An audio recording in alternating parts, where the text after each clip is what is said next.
47 गेंदों में 10 छक्के। ये ना सिर्फ एक स्कोर है, बल्कि क्रिकेट के मैदान पर एक तरह की बहुत ही हिंसक चेतावनी है। आज के इस गहन विश्लेषण में हमारे सामने आईपीएल 2026 के केकेआर और दिल्ली कैपिटल्स मैच की ताज़ा रिपोर्ट्स हैं। बिल्कुल। और हमारा मकसद सिर्फ इस एक तरफा मैच का स्कोर बताना नहीं है।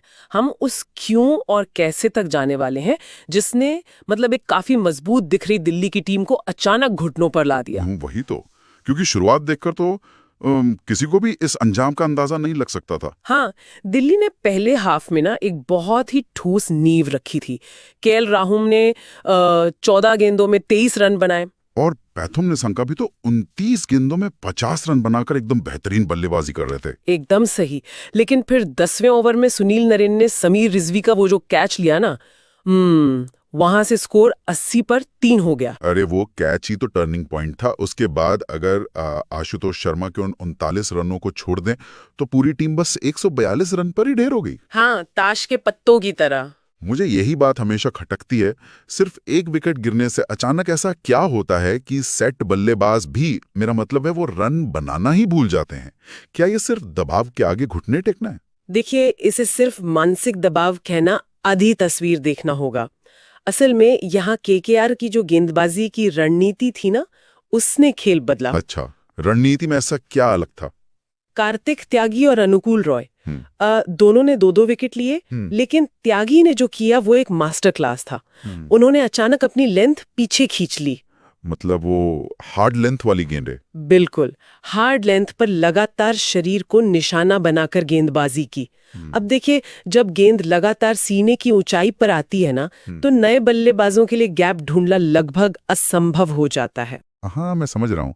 ये काफी कुछ वैसा है जैसे किसी मशीन का एक गियर जाम हो जाए और पूरा इंजन ही काम करना बंद कर दे। बहुत सही तुलना है। इसी घुटन ने दिल्ली की पारी का दम घोंट दिया। अब दूसरी पारी पर आते हैं। 143 रनों का लक्ष्य था। केकेआर 29 रन पर 1 विकेट खो चुकी थी।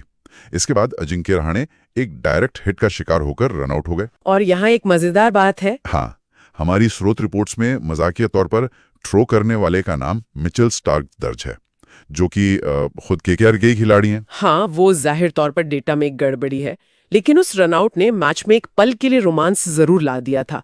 दिल्ली को लगा होगा कि अब मैच उनकी मुट्ठी में है। पर फिर फिन एलन आए और उन्होंने नाबाद 100 रन जड़ दिए। मुझे एक बात बताइए, क्या दिल्ली के गेंदबाजों ने पूरी तरह से दिशाहीन गेंदबाजी की या एलन ने कुछ अलग ही चीट कोड लगा रखा था? दिशाहीन गेंदबाजी से ज्यादा ये एलन की क्रीज का इस्तेमाल करने की क्षमता थी, जिसने गेंदबाजों को असहाय कर दिया। वो कैसे? जैसे जब कुलदीप यादव गेंदबाजी करने आए तो एलन उनकी गेंदों के टर्न होने का इंतजार ही नहीं कर रहे थे। उन्होंने स्पिनर के हाथ से छूटते ही गेंद पड़ ली।